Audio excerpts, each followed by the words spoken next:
Guns Club ne le savait pas. Mais à Manille, la capitale des Philippines, il y a un curieux bloc de béton qui contraste beaucoup avec l'horizon du lieu.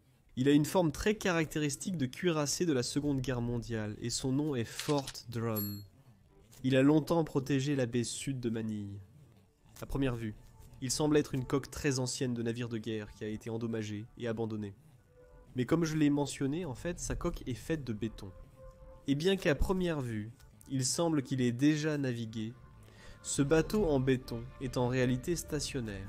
Cet énorme complexe militaire est aujourd'hui complètement en ruine. Sa construction a été achevée au début du XXe siècle. Il a donc été présent dans les combats les plus impressionnants de l'histoire de l'humanité. Avant même les deux guerres mondiales, ayant une fin fatidique en 1945, pendant la Seconde Guerre mondiale, alors qu'il affrontait l'Empire japonais. Mais pourquoi les États-Unis ont-ils construit un navire en béton, aux Philippines, avant même le début de la Première Guerre mondiale? Pourquoi créer une enclave défensive de ces caractéristiques au milieu de la mer? Quelle était la finalité de cet incroyable et historique complexe militaire? Eh bien, comme toujours dans ces vidéos, nous répondrons à toutes ces questions, et très probablement cette vidéo vous laissera abasourdi. Ford a commencé sur une petite île, connue sous le nom de Frail, qui, avec l'ensemble des îles environnantes, dans la zone comme celle de Corregidor et celle de Caballo, forment toutes une barrière naturelle à l'entrée de la baie de Manille. Celles-ci ont été fondamentales pour l'Espagne quand les Philippines étaient en sa colonie. Ces petites îles ont servi à surveiller l'entrée des navires hostiles, et comme péage pour assurer la sécurité des navires qui sortaient, et introduisirent des ressources des Philippines. Le Frail a eu son point culminant d'activité pendant la guerre hispano-américaine, en 1898, où les Espagnols ont souvent surpris la flotte américaine. Depuis ces petites îles, mais principalement depuis Corregidor et le Frail, il était très difficile de faire passer des navires par la baie sans être vus. Depuis l'une de ces îles, même par mauvais temps, ou pire, ces navires étaient souvent attaqués, depuis les îles elles-mêmes. De toute façon, après la célèbre bataille de la baie de Manille, où les États-Unis ont vaincu l'Espagne dans un combat naval épique, les États-Unis ont pris le contrôle des Philippines. Mais les Américains craignaient que les Espagnols ne reviennent attaquer l'île. Ils ont donc décidé de fortifier encore plus la baie. Celle-ci avait une longueur d'environ 12 km, et il y avait des fortifications sur Corregidor et sur l'île de Caballo. Donc les Américains ont eu l'idée de fortifier également l'île de Frail. C'était un véritable défi car Frail était une île trop petite pour faire une fortification de la magnitude nécessaire. Plusieurs propositions ont été faites, comme celle de créer de nombreuses îles artificielles, mais la proposition la plus judicieuse a été celle du premier lieutenant du corps des ingénieurs des États-Unis, John J. Kickman, qui a proposé de modifier très agressivement l'île du Frail pour lui donner la taille suffisante et la rendre plus apte. Sa proposition était simplement d'entourer l'île d'un épais mur de béton et d'acier pour lui donner une forme ovale, puis de l'élever à 12 mètres au-dessus de la marée. Il prévoyait également d'installer deux énormes tourelles de 305 mm pour couvrir l'entrée et la sortie de la baie, et elles seraient également équipées de postes d'observation. Et ces postes d'observation mèneraient à un bunker qui fournirait essentiellement au personnel une protection, ainsi que des installations telles que des cuisines, des chambres à coucher, des salles d'armes, des ateliers et des salles de séjour. Au final, la proposition de Kickman ne serait pas acceptée. Mais le plan final copierait largement son concept. La construction a commencé en avril 1909 et a duré 5 ans, où l'île rocheuse d'El Fraile a été nivelée par les ingénieurs de l'armée des États-Unis. Ils ont élevé de grosses couches de béton renforcées autour d'elle. Le design final avait deux tourelles doubles, cette fois de 356 mm, mais pointant vers la zone extérieure de la baie. Les murs lui donnaient une forme angulaire, plus en accord avec la forme de l'île, lui donnant l'aspect d'un navire de guerre.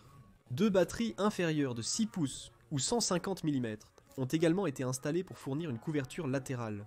Tout ce complexe offrirait plus de 1000 mètres carrés d'espace pour les 300 hommes et 20 officiers, avec des salles de bain, des chambres, des cuisines, un hôpital, des salles d'armes, des bureaux pour les officiers et des zones communes. Fort Drum aurait une taille de 110 mètres de long sur 44 de large et une hauteur de 12 mètres. L'épaisseur des murs allait de 7,6 à 11 mètres, la rendant pratiquement imprenable contre tout type d'attaque navale. Les tourelles étaient vraiment spéciales. Les principales avaient un blindage de 450 mm d'acier et ont été spécifiquement fabriquées pour Fort Drum, donc on a vu des tourelles similaires dans aucune autre fortification de la zone. Elles tournaient grâce à des chenilles électriques, et les munitions étaient élevées depuis le fond du fort par des ascenseurs électriques. Les deux canons fonctionnaient indépendamment l'un de l'autre, et ceci avec les canons latéraux de 150 mm, dont il y avait 2 de chaque côté, l'un au-dessus de l'autre, donnaient au fort une puissance de feu vraiment redoutable pour n'importe quel navire de l'époque. À la proue, il avait un énorme mât en forme de cage de 26 mètres pour l'observation, qui porterait dans ses derniers stands des antennes de radio, des projecteurs et des télémètres similaires à ceux des navires de guerre. Tout cela, associé à la forme de l'île et au canon, lui donnait son aspect si caractéristique de cuirassé de l'époque à Fort Drum. En 1914, Fort Drum est entré en service et a été remis au 59e régiment d'artillerie côtière américaine. Les hommes qui opéraient le fort lui ont donné le surnom de Fort Drum, de l'United States Ship No Go. Cependant, à partir de là, il n'y aurait que des problèmes pour Fort Drum. Après la Première Guerre mondiale, les États-Unis réduiraient considérablement leur budget militaire, de sorte que peu à peu, le budget pour maintenir Fort Drum a été réduit à des niveaux inacceptables. De plus, durant les années 1920, son armement et ses machines devenaient obsolètes. Les canons de 356 mm apparaissaient sur les cuirassés modernes. Et la machinerie, comme les centrales électriques, qui utilisaient des moteurs de 225 chevaux, étaient pratiquement des technologies du cycle précédent. Une modernisation assez agressive était prévue, mais ces mises à jour impératives pour le fort n'arriveraient pas, car les États-Unis signeraient le traité naval de Washington de 1922 avec les puissances mondiales.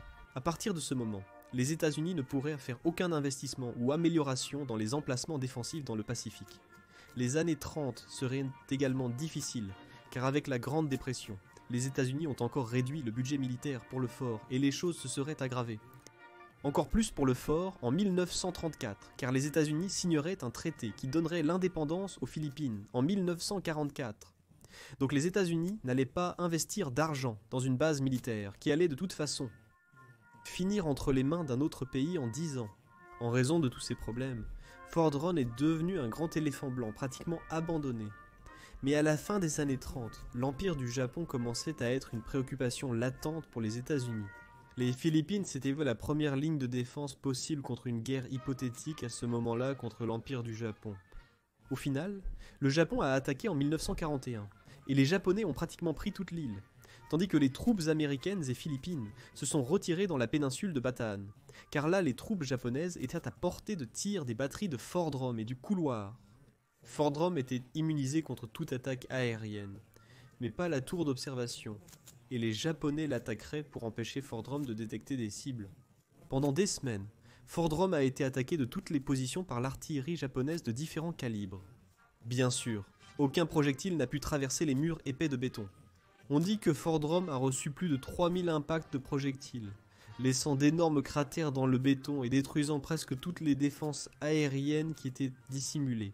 Au final, le 9 avril 1942, après de nombreuses pertes, les troupes américaines se retireraient de Bataan, car ils considérèrent la péninsule comme indéfendable dans ces conditions. Cependant, les forts de Corregidor et Fort Drum ne seraient pas évacués, et on leur demanda de continuer à résister.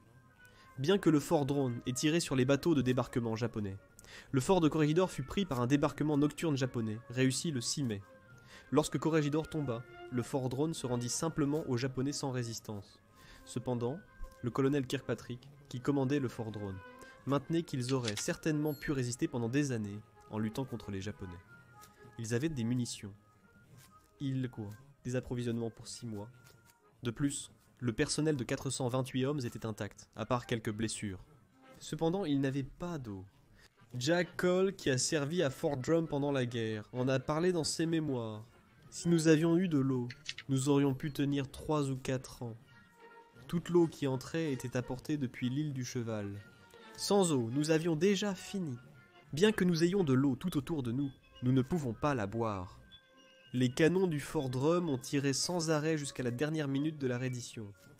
Les hommes ont détruit tout le matériel qu'ils pouvaient, et ont finalement rendu les canons inutilisables en mettant des sacs de sable dedans et en les tirant obstrués.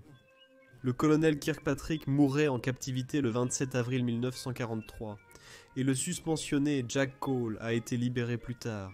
Dans ses interviews, Jack Cole a estimé que seulement 28 des 425 hommes qui ont servi sur le Fuentedrome ont survécu au camp de prisonniers. La chute de Batham a été l'une des plus grandes défaites de l'histoire des États-Unis.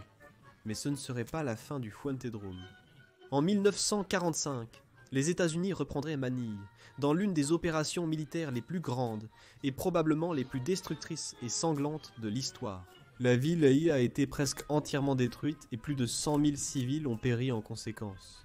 Le fort département et région d'outre-mer n'a pas tiré un seul coup alors que les Américains prenaient Manille. Il a donc été considéré comme abandonné. Lors d'une reconnaissance, ils ont découvert des Japonais encore présents dans le fort département et région d'outre-mer. On apprendrait plus tard qu'il s'agissait de 68 marins survivants du cuirassé Musashi qui avait été coulé quelques mois auparavant. Des bombes de 2000 livres ont été larguées sur le fort département et région d'outre-mer lors d'une intense attaque aérienne. Le fort a résisté sans problème à toutes ces bombes. Les canons principaux ont été définitivement rendus inutilisables. Et puis le United States Ship Phoenix a réussi à neutraliser les batteries latérales en leur tirant dessus à plusieurs reprises. Les Japonais ne pouvaient pas attaquer, mais refusaient toujours de se rendre. Étant retranchés, il était très difficile de prendre le fort à l'ancienne. Ce que les Américains ont fait, c'est simplement de monter des hommes sur le pont à l'aide d'un navire de débarquement spécial pour empêcher les Japonais de sortir du fort, afin de donner du temps à d'autres navires de débarquement spéciaux, qui ont versé un mélange de diesel et d'essence dans les ouvertures de ventilation. De plus, les hommes qui étaient en tout sur le pont ont placé des explosifs dans des zones stratégiques. Pendant que les Américains plaçaient donc des explosifs, certains Japonais ont ouvert le feu depuis où ils le pouvaient, blessant certains hommes qui étaient là sur les navires de débarquement. En seulement quelques minutes, ils ont versé plus de 11 000 litres de mélange de diesel et d'essence. Ils se sont ensuite éloignés pour observer le spectacle et ont finalement tout fait exploser. Les Américains ont regardé avec fierté une énorme boule de feu grandir, précédée d'une grande colonne noire de fumée, marquant la fin de l'énigmatique Fort Drum. À ce jour, le Fort Drum est toujours debout. L'explosion n'a causé que des dégâts mineurs à la structure.